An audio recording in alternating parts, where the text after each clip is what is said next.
শ্রীমতী অগ্নিমিত্রা পাল যে বাজেট এনেছেন, এই বাজেটে নিশ্চিতভাবে জাস্ট উনি 2.5 মাস সময় পেয়েছেন এবং 2.5 মাসের মধ্যে একটা মন্ত্রীর পক্ষে বা একটা সরকারের পক্ষে এই যে বাজেটটা তৈরি করে পরিপূর্ণভাবে করা, এটাই একটা বড় চ্যালেঞ্জ যেটা উনি করেছেন। দেখুন, সমালোচনা করার জন্য এই হাউস, এবং নিশ্চিতভাবে যখন সিপিএম এসছিল তখন 72 থেকে 77 করতে করতে সিপিএম এসছিল।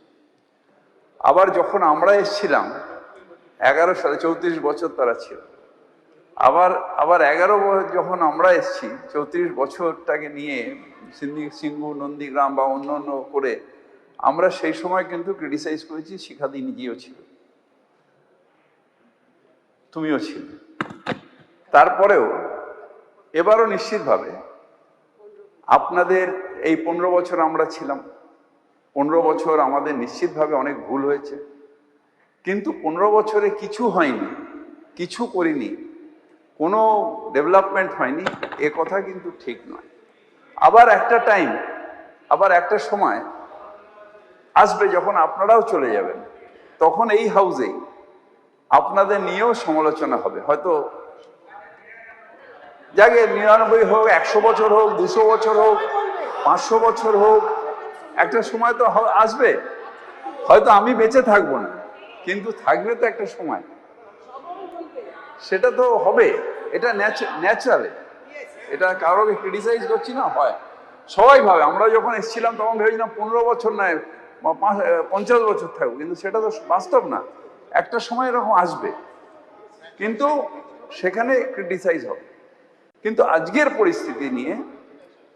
পরিস্থিতি নিয়ে আমাদের মাননীয় মন্ত্রী যে, প্লিজ ক্রিটিসাইজ করছি না তো, প্লিজ এটা আপনাদের সমর্থন করে বলার চেষ্টা করছি। আপনি জোর করে আমাকে বিরোধী বানাচ্ছেন। আমি তো সব থেকে আগে যেটা বলবো, উনি যে এফর্টটা নিয়েছেন, নগরায়ণের জন্য যে এফর্টটা নিয়েছেন, যেভাবে দৌড়চ্ছেন সারা দিন রাত, যেভাবে প্রত্যেকটা জায়গায় গিয়ে পৌঁছে যাচ্ছেন, যেভাবে প্রবলেমগুলোকে ফেস করছেন, এটা হয়তো আমিও কোনোদিন করিনি যেটা উনি করছেন, তাই ওনাকে ধন্যবাদ জানাই।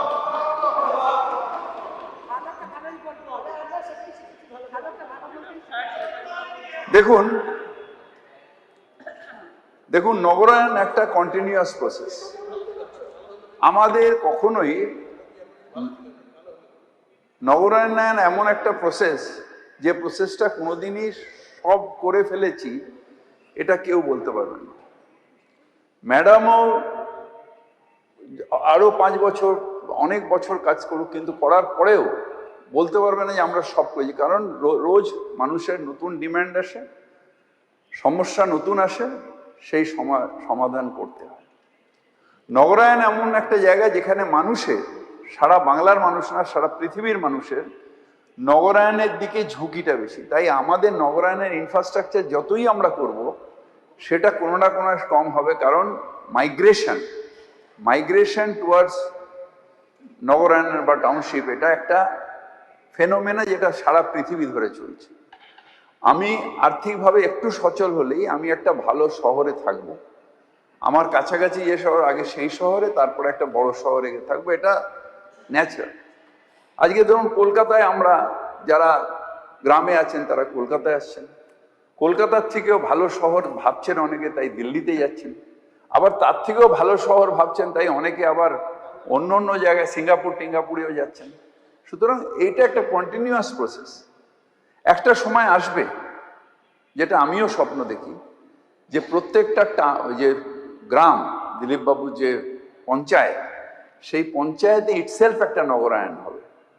সেখানেও মানুষের ফ্ল্যাটে থাকবে, সেখানেও লিফটে নামবে, সেখানেও ট্রাক্টর নিয়ে গিয়ে চাষ করবে, সেখানেও তার পাশে তাদের থাকবে, ছেলে মেয়েদের জন্য ভালো স্কুল থাকবে, সেখানেও মল থাকবে, যেখানে তারপরেও চাষি বন্ধুরাই আসার পরে সেখানে মার্কেটিং করতে যাবে। এইভাবে কিন্তু নগরায়ণ সৃষ্টি হবে। কারণ সবটাই কলকাতা বা আমাদের যে এখন যে নগরের ইনফ্রাস্ট্রাকচার, তাতে সবটাই কিন্তু পূরণ হবে।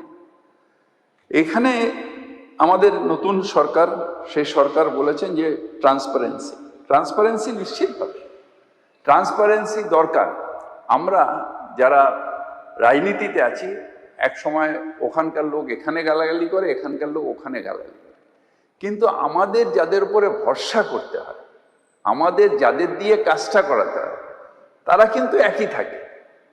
সে আমার সরকার আসুক আর আপনার সরকার আসুক, কাজটা কিন্তু তারা করে। সেকেন্ডলি হচ্ছে যে citizen centric and result oriented, এটা খুব ভালো যে আমরা সিটিজেনের কাছ থেকে, আমরাও করেছি, উনিও বলছেন যে সিটিজেনের কাছ থেকে আমরা নেব, সাজেশন নেব, এবং সেই অনুযায়ী অ্যাকশন ওরিয়েন্টেড, রেজাল্ট ওরিয়েন্টেড আমরা নগরায়ণ চালাবো। এটা অত্যন্ত জরুরি এবং খুব ভালো। তাতে এফিসিয়েন্সি অফ মিউনিসিপ্যালিটি বাড়ে, প্ল্যানিং গ্রোথ বাড়ে। কিন্তু আজকের যেটা সমস্যা, সেই সমস্যা হচ্ছে যে মিউনিসিপ্যালিটি ইনফ্রাস্ট্রাকচার কেন ভেঙে পড়ছে। মিউনিসিপ্যালিটি ইনফ্রাস্ট্রাকচার ভেঙে পড়ছে তার কারণ পেরিআরবানাইজেশন বেড়ে যাচ্ছে। যারা আমাদের শহরে জায়গা কিনতে পাচ্ছেন না, তারা পাশাপাশি জায়গায় হয় এনক্রোচ করছেন, আর নয় সেখানে যে জায়গাগুলো রয়েছে এগুলো আরবানাইজেশনের মধ্যে নেই বা ইনফ্রাস্ট্রাকচার নেই, সেই জায়গায় তারা থাকছেন। সেই জন্য তাদের যে বোঝাটা, সেটা আমাদের ক্যালকুলেশন কোনোদিন আমরা করিনি। যে আজকে যে ধরুন কলকাতায় আমাদের 66 লক্ষ পপুলেশন, এর বাইরে যে 1 কোটি পপুলেশন, সেটার ভারটা এসে কলকাতায় পড়ছে। সেই জন্য কলকাতার ইনফ্রাস্ট্রাকচার ভেঙে যাচ্ছে। কিন্তু ঠিক যে উনি নতুন মিউনিসিপ্যালিটির কতগুলো কথা বলেছেন, জয়গান, কোলাঘাট, বাগনান, কামারপুকুর, কালদিঘি, শিবরামপুর, গাজল, চাচল, বেলডাঙ্গা। তার সাথে আমি বলবো অনেক দিন ধরে ডিমান্ড করিমপুর মিউনিসিপ্যালিটির, সেটাও যদি এর সাথে যুক্ত করা যায়। কালিয়াচক, তোর কালিয়াচক অনেক দিন ধরে বলছি। নিশ্চিতভাবে আমাদের যে এখানে যেটা আছে সেটা টাউন, আপনি বলেছেন যে town bond delivery service, trade licence, mutation, building permission, birth and rate registration, water connection, drainage, এগুলোকে টাউন মানে সময়ের সাথে সাথে এগুলোকে দিতে হবে। যে ডিজিটাল মনিটরিংয়ের মধ্যে এই ডিলেটা আইডেন্টিফাই করতে হবে। এটা অত্যন্ত ভালো এবং নিশ্চিতভাবে আমি এটার প্রশংসা করছি যে আপনারা যদি এটা করতে পারেন। অনেক সময় আমারও ইচ্ছে ছিল, কিন্তু অনেক সময় পরিস্থিতির এর জন্য এটা করা যায়নি। কিন্তু আপনি করতে পারেন, যদি এটা করা সম্ভব হয় তাহলে নিশ্চিতভাবে এটা একটা বড় পদক্ষেপ হবে যেটা আপনি নিচ্ছেন। যেরকম আমাদের এখনই যে 100% ডোর টু ডোর যে কালেকশন অফ ওয়েস্ট, এবং সেটা যে সেগ্রিগেশন প্রসেস করা, এইটা একটা আমিও অনেকবার চেষ্টা করেছি অনেকগুলো জায়গায়, কিন্তু বিভিন্ন জায়গার ওয়েস্ট চলে আসে। যেরকম ধরুন আপনি যদি দুর্গাপুর যখন যাবেন, দুর্গাপুরে যাচ্ছেন, হাইওয়ের পাশ দিয়ে দেখবেন যে অনেক গ্রাম অঞ্চলের যে ওয়েস্ট, আনসেগ্রিগেটেড ওয়েস্ট, প্লাস্টিক, অনেক রকম ওয়েস্ট, সেগুলো কিন্তু এসে এখন ন্যাশনাল হাইওয়ের ওপরে পড়ছে। সেই ন্যাশনাল হাইওয়ের চারিদিকে যদি লক্ষ্য রাখেন, দেখবেন সেখানে অনেকগুলো ওয়েস্ট এরকমভাবে পড়ে আছে। এই ওয়েস্ট এখানেও এমনভাবে পড়ে আছে যেটা আনপ্ল্যান্ড ওয়েস্ট কালেকশন, সেটা আমরা সেগ্রিগেশনের আওতায় আনতে পারছিলাম না। যদি সত্যি সত্যি এই কাজটা আপনারা করেন, এবং নিশ্চিতভাবে আমার শহর, যদি এই শহর ভালো করেন, যদি এই শহর অগ্নিমিত্রা পালের নেতৃত্বে, আমাদের শুভেন্দু অধিকারীর নেতৃত্বে যদি ভালো হয়, তাহলে গর্ব তো আমারও হবে। আমারও তো গর্ব, আমি তো এই শহরের বাসিন্দা, আমারও তো গর্ব যে কাজটা যদি সত্যি সত্যি আমি করতে পারিনি, সেই কাজটা উনি করেন, আমি তার জন্য গর্বিত। তার কারণ অনেকগুলো জায়গায় যেখানে আমাদের অন্তত আরবান প্ল্যানিংয়ে, আরবানাইজেশনে আমরা কোনোদিন ওই লড়াই করিনি। সেই জন্য আমাদের সেন্ট্রাল গ্রান্ট লিখেছেন এখানে, যে উনি যেগুলো লিখেছেন সেগুলো সেন্ট্রাল গ্রান্টও, কিন্তু আরবান ডিপার্টমেন্ট চিরকালই সেন্ট্রাল গ্রান্ট নিয়ে এসেছি। এই আমরা অমৃত প্রজেক্ট থেকে আরম্ভ করে PMYU, এগুলো সবই আমরা রাজ্য সরকার নিয়ে এসেছি। এর সাথে বলি যে আপনাদের যেরকম এই আমাদের ম্যাডাম সর্বাণী মুখার্জি না সর্বরী মুখার্জি উনি বললেন যেরকমভাবে encroachment of public land, encroachment of বিভিন্ন রকম ডাম্পিং সাইট, এনক্রোচমেন্ট অফ যে আমাদের ল্যান্ড, এই যে এগুলো হচ্ছে, এগুলো একটা বড় চ্যালেঞ্জ সরকারের পক্ষে। কারণ একদিকে আমরা যারা রাজনীতি করে আমাদের কাছে একটা দিকে থাকে পপুলারিটির গেন করার, আরেক দিকে থাকে বাস্তবে লড়াই করে সত্যিকারের সমস্যার সমাধান করা। এই দুটোর মাঝখানে আমাদের কিন্তু টানাটানি হয়। আমি যখনই কোনো জায়গায় করতে যাব সেখানকার জনপ্রতিনিধি বলবে তুমি আমার ভোট খেয়ে নিলে, তারপরেও চ্যালেঞ্জ থাকবে সরকারের কাছে যে এই কাজটাকে করতে হবে কীভাবে। সো এই কাজগুলো নিশ্চিতভাবে আছে। যেরকম স্বচ্ছ ভারত মিশনের ক্ষেত্রে এই আপনি বলেছেন 100% ডোর টু ডোর কালেকশন, অনেকটা কলকাতায় আমাদের 100% হয়ে গেছে। সেগ্রিগেশন আমাদের হয়ে গেছে। আমাদের ৭৫,০০০ নির্মল বন্ধু এবং ৬০০ নির্মল সাথী, এরা কিন্তু দিনরাত কাজ করছে। আপনি নতুনভাবে যেটা বলেছেন যে কিউআর কোডের মাধ্যমে বেটার মনিটরিং করা, এটা যদি করা যায় তাহলে সত্যি সত্যি খুব ভালো হবে। ওয়েস্ট প্রসেসিং প্লান্ট এখন যেভাবে হচ্ছে তাতে ডাম্পিং সাইট 100% আমরা পাচ্ছি না, মানে পাওয়া যাচ্ছিল না, ডাম্পিং সাইট পাওয়া যাচ্ছিল না। সেই জন্য অনেকগুলো জায়গায়, যেটা জাভেদ খান সাহেবও বললেন, যে ছোট ছোট মিউনিসিপ্যালিটির যে ওয়েস্ট সেইগুলো কিন্তু এসে ধাপায় একটা সুপ্রিম কোর্ট টাইম দিয়ে দিয়েছে, এর মধ্যে ধাপার আমাদের এটাকে শেষ করতে হবে, যে লেগেসি ওয়েস্ট। কিন্তু ছোট ছোট মিউনিসিপ্যালিটির তাদের ওয়েস্ট ফেলার জায়গা নেই, সেগুলোকে বাধ্য হয়ে কিন্তু ধাপায় নিতে হচ্ছে না। ধাপার ওয়েস্টটা কখনোই যতটা কমছে ততটা আবার হয়ে যাচ্ছে। এটা একটা ওনার কাছে একটা খুব বড় চ্যালেঞ্জ যে এটাকে ঠিক করা।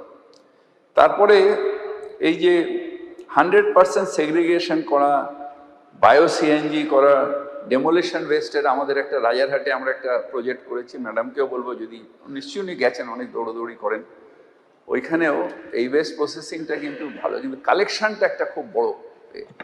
আমিও দেখেছি রাত্রিবেলা ভাঙা লরি আপনার বাড়ির মধ্যে, মানে বাড়ির সামনে যে ওয়েস্ট হয়তো পড়ে আছে, ইট বালি স্টোনচি, মানে পুরনো বাড়ি ভাঙা, সেগুলোকে নিয়ে চলে যাচ্ছে। নিয়ে গিয়ে কী করছে না, সেগুলোই আমাদের যে জলাভূমি সেগুলোকে ফিল আপ করছে।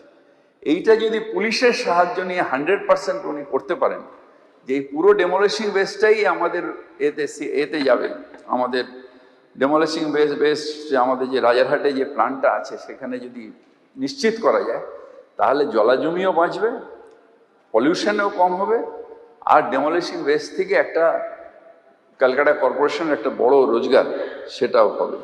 সুতরাং এই কাজটা একটা বড় চ্যালেঞ্জিং কাজ, আমিও চেষ্টা করেছি। নিশ্চিতভাবে উনি যেভাবে দৌড়চ্ছেন আমার মনে হয় যে উনি এটাতে সাকসেসফুল হবে। এবার citizen will encourage the report of garbage accumulation. এই যে যদি সত্যি সত্যি আমার বাড়িতে আমি জানতে পারি আমার গার্বেজ কতটা অ্যাকুমুলেট হচ্ছে, আমার গার্বেজ কতটা আমি দিচ্ছি, তাহলে নিশ্চিতভাবে এটা একটা যুগান্তকারী হবে বলে আমার মনে হয়। এরপরে ম্যাডাম যে একটা টোকেন ফাইনের কথা আপনি বলেছেন, আমরা অনেকবার ভেবেছি যে ফাইন প্রমোট সিভিক ডিসিপ্লিনের জন্য, যে ফাইনের কথা আপনি বলেছেন, যে পাবলিক প্লেসে ইন্ট্রোডিউস করার জন্য।